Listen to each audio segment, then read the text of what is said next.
You're not even her real granddaughter, my father spat, his face contorted with rage. Only blood relatives deserve the family fortune. I stood frozen in Grandmother Eleanor's study, the heavy oak shelves filled with leather-bound classics surrounding us like silent witnesses to his cruelty. My grandmother had been buried only 3 days ago, and already the family was fracturing over her will. What are you talking about? I managed, my voice barely audible over the thundering of my heart. Don't play innocent, Jennifer.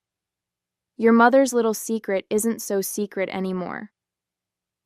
He paced the oriental rug, pausing to glare at the formal portrait of grandmother hanging above the fireplace. Eleanor was obsessed with bloodlines. Once the lawyer confirms you've got no Blackwell blood, you'll get nothing. I looked him directly in the eyes, fighting to keep my voice steady. Do you promise to keep your word about this? That only blood relatives deserve grandmother's inheritance? Absolutely, he declared, lifting his chin with the same imperious tilt I'd seen countless times throughout my childhood. I'll make sure the family legacy stays with real Blackwells, not imposters. My name is Jennifer Blackwell. I'm 27 years old, and until 5 minutes ago, I believed Douglas Blackwell was my biological father. Now, standing in my grandmother's Georgian mansion in suburban Philadelphia, I was apparently discovering otherwise. What I wanted was simple: the fair treatment Grandmother Eleanor intended in her will. She had specifically mentioned me, her only granddaughter, during our last conversation about her estate plans. Standing in my way was the man who had always viewed me with thinly veiled contempt, the man whose approval I had spent decades trying to earn unsuccessfully. You can attend the will reading next week if you must, he continued dismissively, but don't expect anything. I've already spoken with Harrison about challenging any provisions that include you. Harrison Mills was my father's longtime friend and our family attorney. The mention of their apparent collusion sent a chill through me. I'll be there, I replied quietly. Grandmother wanted me there. Sentiment, he scoffed. Eleanor always had a blind spot for you. Fortunately, the law cares about facts, not feelings. As he strode from the room, I sank into Grandmother's desk chair, running my fingers over the polished walnut surface where she had written countless letters, reviewed business documents, and most recently, finalized her will. My phone buzzed with a text from my mother. We need to talk about your father. Tonight, alone. I stared at the message, unease crawling up my spine. If my father wasn't my biological father, then who was? And how had this secret remained hidden for 27 years? More importantly, why was it surfacing now, just days after grandmother's death and days before her fortune would be distributed? Whatever truth awaited me, one thing was becoming clear. The father I had spent my life trying to please had been harboring resentment far deeper than I had ever realized. Growing up as a Blackwell meant navigating a world of privilege and weighty expectations. The Blackwell fortune, built on pharmaceutical patents and shrewd investments, had sustained 3 generations of the family in considerable luxury. My father, Douglas, was the elder of 2 sons, which automatically positioned him as the presumptive heir to the majority of the Blackwell assets. His younger brother, James, had been the family rebel, brilliant but restless, unwilling to conform to our grandfather's rigid vision of the family legacy. He'd left Philadelphia to pursue medical research in Seattle, returning only occasionally for major family events. My memories of Uncle James were limited but warm. His easy laugh, thoughtful gifts, and the way he'd speak to me as though my opinions mattered. In contrast, my relationship with my father had always been strained. Douglas Blackwell was a man who measured worth in achievements and status. My brothers, Thomas and William, had fulfilled his expectations admirably, Thomas following him into the family business, William excelling in law school. I, however, had disappointed him at every turn. She lacks the Blackwell drive, he'd remarked to my mother when he thought I couldn't hear. Too soft, too unfocused. Despite graduating with honors and establishing a promising career in historical preservation, nothing I accomplished seemed to meet his standard. I'd attributed this perpetual disappointment to sexism or perhaps unrealistic expectations, never imagining there might be a more fundamental reason for his distance. Grandmother Eleanor had been my sanctuary. Unlike my father, she valued my interest in history and art, encouraging me to pursue a path that honored my passions rather than family tradition. During my undergraduate years, I'd visit her estate every Sunday for tea, listening to her stories of family history and her own quiet rebellions against the constraints placed on women of her generation. "Remember, Jennifer," she often told me, "a Blackwell makes their own path." Her death at 86 had been peaceful, but left an emptiness I was still struggling to navigate. The knowledge that I'd lost my greatest advocate within the family made her absence even more profound. In the days following her funeral, I'd noticed subtle changes in my father's behavior, heightened scrutiny when I interacted with other family members, hushed conversations with Harrison Mills that abruptly ended when I entered a room. I'd dismissed these observations as grief manifesting in different ways, but now they took on a more sinister significance. The last time I'd seen grandmother alive, she'd held my hand with surprising strength and whispered, "Trust your instincts, Jennifer. Not everything is as it appears." At the time, I'd attributed her cryptic words to medication or fatigue. Now I wondered if she'd been trying to prepare me for the storm that was about to break over our family. As I left grandmother's study to meet my mother, I couldn't shake the feeling that I was being drawn into a family drama decades in the making, one with roots deeper than I could yet comprehend. My mother was waiting for me at her favorite cafe, tucked away in a quiet corner of the city, where Blackwells were just ordinary people. She looked smaller somehow, her usually impeccable appearance slightly disheveled, eyes shadowed by sleepless nights. "I never wanted you to find out this way," she began without preamble, her fingers nervously turning her wedding band. "Your father, Douglas, shouldn't have told you like that. It was cruel and self-serving." "So it's true?" I asked, my voice barely above a whisper. "He's not my biological father?" She nodded, tears gathering in her eyes. "It's complicated, Jennifer. More complicated than Douglas makes it sound." Over the next hour, my mother unraveled a story that upended everything I thought I knew about my family. She and James, my uncle, had been in love before she met Douglas. They'd been young, passionate, and planning a future together when James received a prestigious research fellowship in Seattle. "We agreed he should go," she explained. "It was an incredible opportunity. We thought we could manage the distance." But the separation had strained their relationship, and during a particularly difficult period, she'd grown close to Douglas, who had always admired her from afar. A moment of vulnerability led to a brief relationship, one she ended when she realized her heart still belonged to James. When I discovered I was pregnant, I was certain it was James's child. The timing aligned perfectly with his last visit home. Her voice trembled. But Douglas insisted the child was his, and James was already engaged to someone else by then. I didn't want to disrupt his new life. Douglas had proposed immediately, presenting their marriage as the honorable solution. Only later did my mother realize that his interest had never been entirely about her. The Blackwell fortune had strict inheritance provisions that favored male heirs with legitimate children. "He needed a wife and children to secure his position," she said bitterly. "And I needed stability for my baby. It seemed like the best option at the time." Years passed and the secret held. James eventually moved back to Philadelphia with his wife, but they remained childless. When his marriage ended in divorce, he threw himself into medical research, becoming increasingly distant from family affairs. "Did James ever know?" I asked. "No," my mother whispered. "I couldn't bear to disrupt his life again. And as the years passed, it seemed crueler to reveal the truth."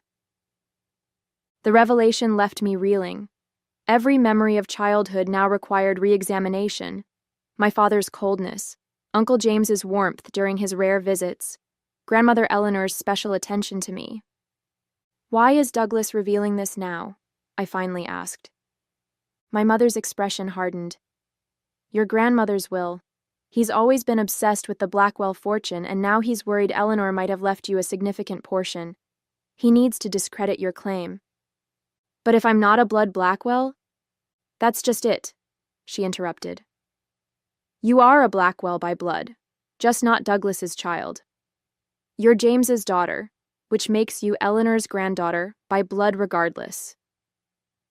The irony was almost too perfect. My father's attempt to cut me out of the inheritance by denying our biological connection might actually strengthen my claim through a different branch of the family tree. What do I do now? I asked, feeling adrift in this new reality. My mother reached across the table to clasp my hands. That depends on what you want, Jennifer. Justice? Acknowledgement?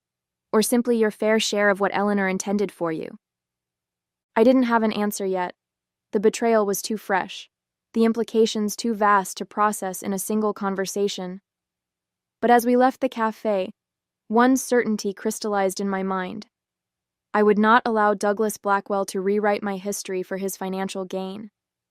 The question was how to prove my true parentage before the will reading, and whether that truth would help or harm my position in the complex web of Blackwell inheritance rules. The next morning, I drove to Uncle James's apartment, heart hammering against my ribs. I had called ahead, keeping my reason vague. Family matters to discuss before the will reading. Now, sitting in his modest living room surrounded by scientific journals and travel mementos, I struggled to find the words to upend his world alongside mine. You seem troubled, Jennifer, he observed, setting 2 cups of tea on the coffee table. At 58, James Blackwell remained handsome, with the same dark eyes I saw in my mirror every morning. Is Douglas making things difficult about Eleanor's estate? It's more complicated than that, I began, then faltered. How did one ask a man if he might be your biological father? Uncle James, did you and my mother were you ever together? Before she married father? The cup froze halfway to his lips, his expression shifting from surprise to guarded caution. Why would you ask about ancient history now? Because Douglas has informed me that he's not my biological father, and he's using that claim to challenge my place in grandmother's will. James set his cup down with deliberate care. That sounds like Douglas, calculating even in cruelty. He studied my face with new intensity. What has your mother told you?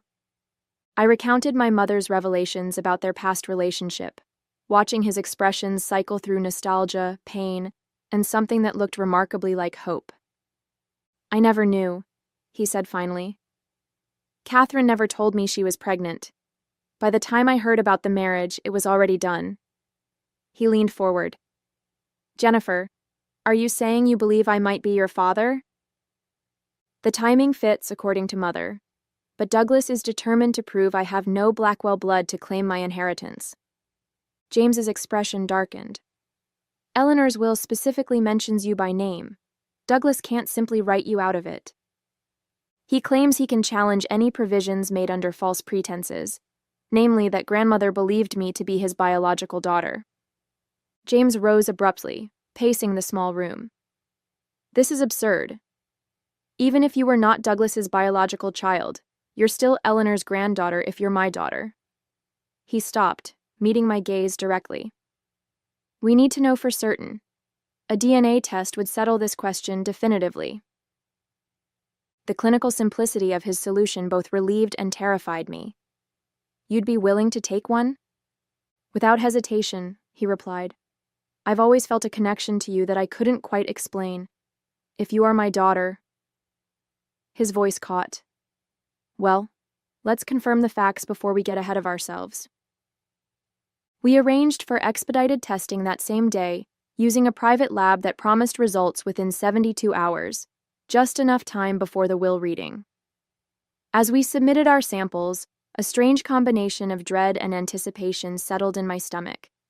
Regardless of the outcome, my relationship with both men would be irrevocably altered. While awaiting results, I attempted to gather information about grandmother's will. I contacted her personal attorney, Bernard Walsh, separate from the family lawyer Harrison Mills. I'm afraid I can't discuss the specific provisions before the official reading, Bernard explained when I visited his office. But I can assure you that your grandmother was of sound mind and very clear about her intentions. Did she know? I asked directly. About my biological parentage? Bernard's carefully neutral expression slipped momentarily. I cannot comment on that, but I will say that Eleanor Blackwell was a remarkably perceptive woman who very little escaped her notice.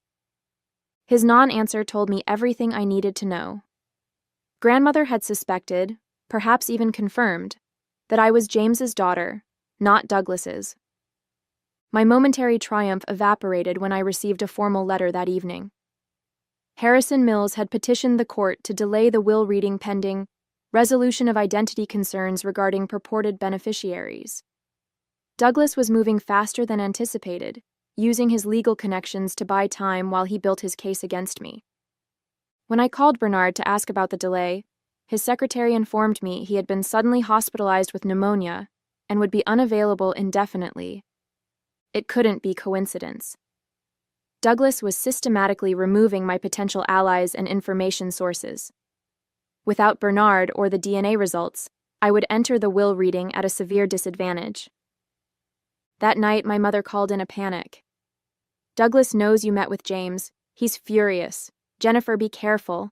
When Douglas feels threatened, he becomes dangerous. The DNA results arrived via encrypted email 2 days before the rescheduled will reading. With trembling fingers, I opened the document, scanning for the conclusion buried amid scientific terminology. Probability of paternity, 99.99998%. James Blackwell was unquestionably my biological father. I sat back, emotions flooding through me. Vindication, grief for the relationship I never had, anger at the years of deception. The scientific confirmation transformed abstract possibility into concrete reality. Douglas, the man who had coldly rejected me my entire life, was not my father at all. I immediately called James, who received the news with quiet emotion. I suspected from the moment you asked, he admitted. You have Catherine's smile, but those eyes, they're Blackwell eyes, my mother's eyes. We agreed to meet before the will reading to discuss our approach. Armed with DNA proof, I finally had leverage against Douglas. Or so I thought. That evening, Harrison Mills requested an urgent meeting at his office. Despite my misgivings, I agreed, curious about this sudden outreach from my father's, no, Douglas's, legal ally. The elegant offices of Mills and Associates signaled old money and discretion. Harrison, silver-haired and impeccably dressed, greeted me with practiced cordiality that didn't reach his eyes. Jennifer, thank you for coming. I thought we should discuss certain developments before the will reading. You mean the fact that Douglas isn't my biological father, or that you filed a frivolous petition to delay the reading? His smile tightened. Actually, I was referring to the DNA test you and James arranged. My blood ran cold. How could he possibly know about the test? We had been meticulously careful. Douglas was quite distressed to learn of this independent investigation, Harrison continued. He asked me to convey a proposal. He slid a document across his desk. It was a waiver agreement relinquishing all claims to Eleanor Blackwell's estate in exchange for a one-time payment of $250,000. This is absurd, I said, pushing it back. Grandmother specifically included me in her will. Yes, under the presumption you were Douglas's daughter. Now that we know otherwise... Now we know I'm James's daughter, which makes me even more legitimately Eleanor's granddaughter than if I were Douglas's, I interrupted.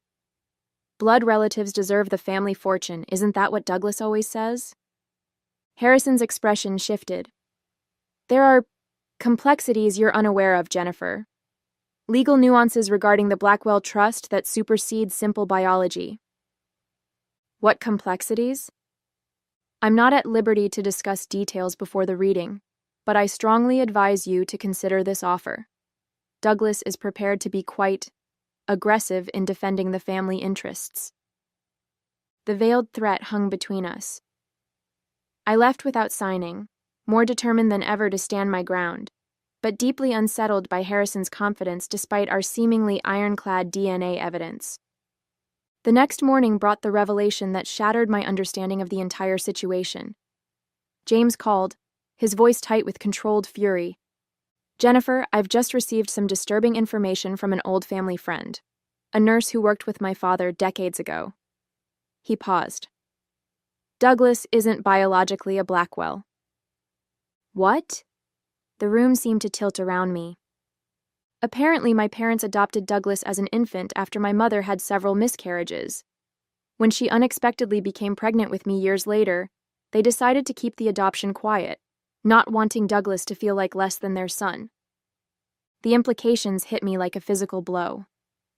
If Douglas wasn't a blood Blackwell, then by his own logic. "Does Douglas know?" I managed. "I don't think so. Our parents took the secret to their graves. But Eleanor might have known. She and my mother were extremely close." "That's why Harrison was so confident," I breathed. "There must be something in the will or trust documents specifying blood relations." "Exactly. I've been reviewing copies of the original Blackwell Trust. There's a specific clause requiring direct bloodline descent for principal inheritance. Douglas would have been protected by his legal adoption, but by making this about biological legitimacy, he's potentially disqualified himself." The irony was almost too perfect. Douglas's attempt to disinherit me by questioning my biological connection to the Blackwell line could backfire catastrophically if his own adoption came to light. "What do we do with this information?" I asked. James was quiet for a moment.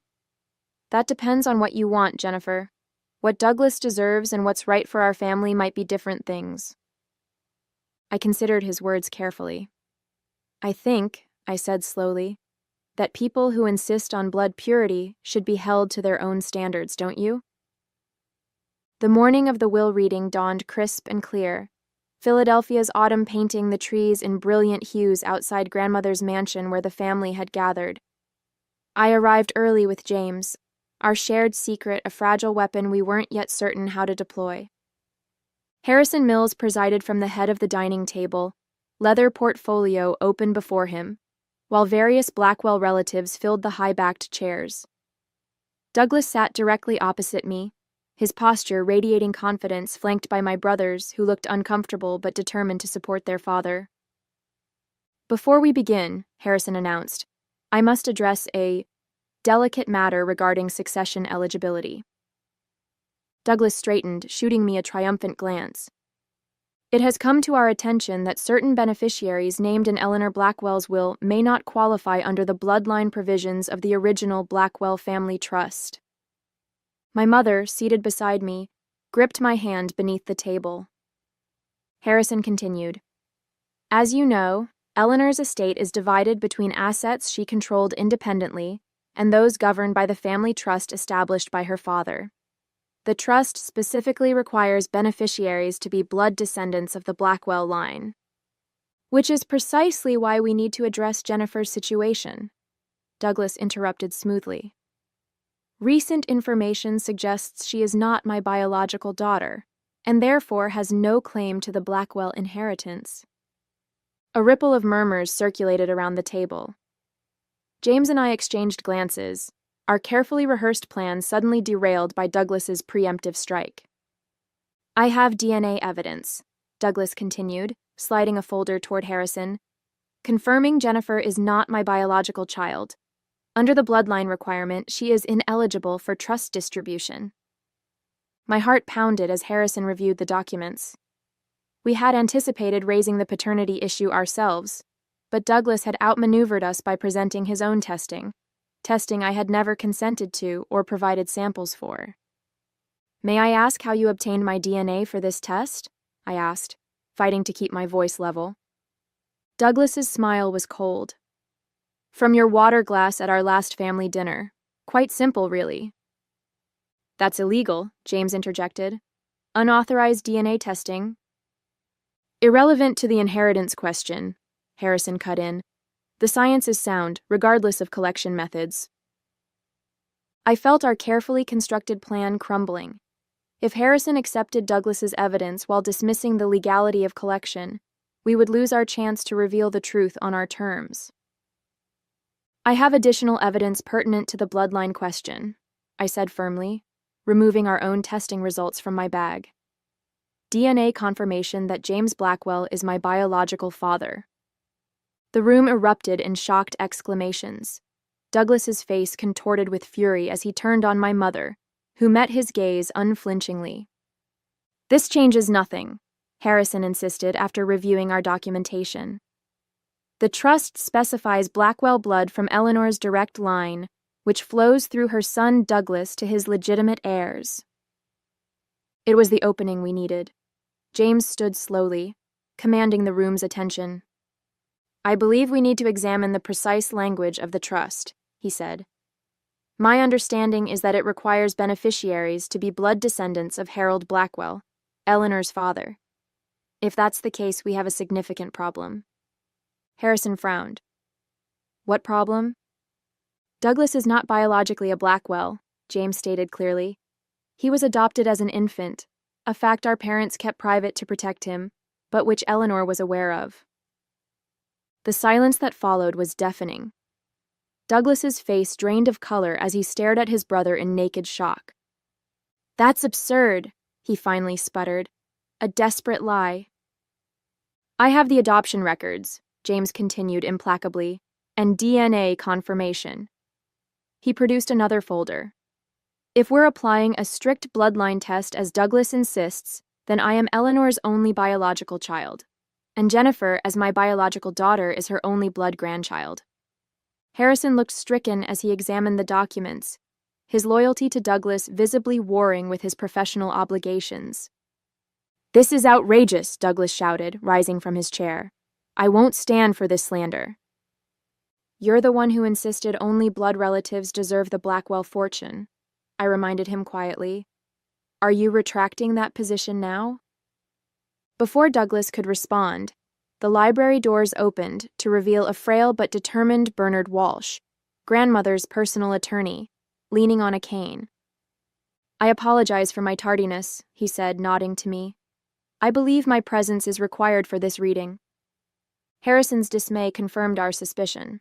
Bernard's unexpected recovery threatened whatever legal maneuvering Douglas had orchestrated in his absence. I would like to review the documents before proceeding, Bernard insisted, his experienced gaze already noting the tension filling the room. As Bernard settled at the table with the various test results and adoption papers spread before him, Douglas looked truly afraid for the first time. Whatever scheme he had constructed with Harrison was rapidly unraveling, but his desperation made him unpredictable and potentially dangerous. Bernard adjusted his reading glasses as he reviewed the final pages of grandmother's will, his voice steady and authoritative.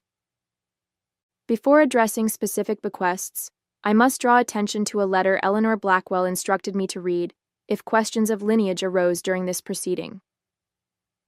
He opened a sealed envelope, the Blackwell crest embossed on heavy cream paper. The room fell silent as he began to read, "To my family gathered here.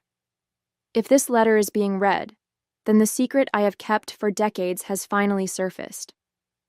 I have always known that Douglas was not born of Blackwell blood, but was welcomed into our family through adoption, a noble act of love by my husband and myself after years of heartbreak.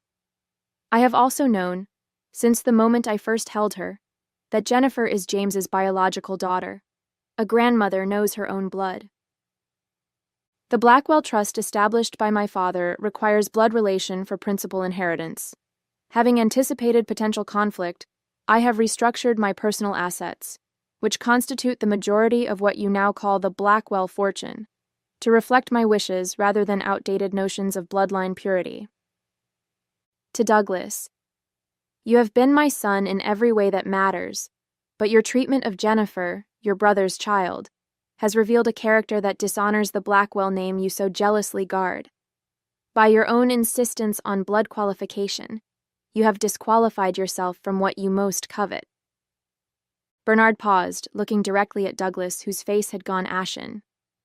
"In accordance with Eleanor's explicit instructions," Bernard continued, and in light of the DNA evidence presented today confirming both Douglas's adoption and Jennifer's parentage, the distribution is as follows. The trust assets requiring Blackwell bloodline pass to James Blackwell and his biological daughter, Jennifer. Eleanor's personal estate will be distributed according to the specific bequests outlined here.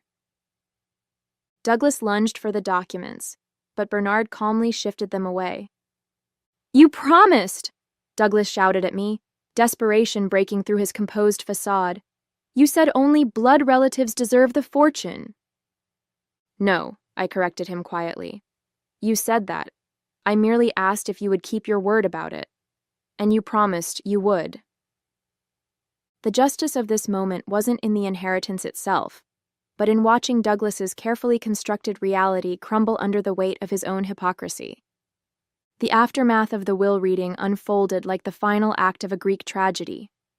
Douglas, undone by his own machinations, stormed from the mansion shouting threats of legal challenges that everyone present knew would fail. Harrison Mills followed, his professional reputation in tatters after Bernard revealed his knowledge of the adoption records he had deliberately concealed. My brothers, stunned by the revelations, approached me uncertainly. Thomas, always the more sensitive of the two, spoke first. "I had no idea about any of this," he said quietly. "All those years, the way he treated you, it makes a terrible kind of sense now." William nodded soberly. "For what it's worth, you've always been our sister. That hasn't changed." Their sincerity moved me more than I expected. They had been shaped by Douglas too, in different ways. Perhaps there was a relationship worth salvaging there, given time. Mother approached next, relief and apprehension mingling in her expression. "I should have told you years ago," she said. You were protecting me," I finished for her. "I understand that now." The most profound conversation came later that evening, when James and I sat in grandmother's study, surrounded by the books and artifacts of a family history we were both rewriting in our minds. "What will you do now?" he asked, the weight of missed years heavy in his voice. "Build something new," I answered simply. "We can't recover the time we lost, but perhaps we can create something better going forward." He smiled, the expression so similar to my own that I wondered how I hadn't seen the resemblance before. I'd like that very much. As we talked into the night, sharing stories and discovering connections, I felt grandmother's presence in the room, her wisdom, her foresight, her absolute certainty that truth would eventually prevail. She had arranged everything perfectly, ensuring that justice would be served without requiring me to deliver it personally. In the end, Douglas's downfall came not from my actions, but from his own character revealed under pressure. He had spent decades ensuring I felt like an outsider in the family, never suspecting that he was the true outsider all along. The irony was perfect, and perfectly sufficient. As I looked toward the future, a future that included a father who actually wanted me in his life, I realized that was the greatest inheritance of all.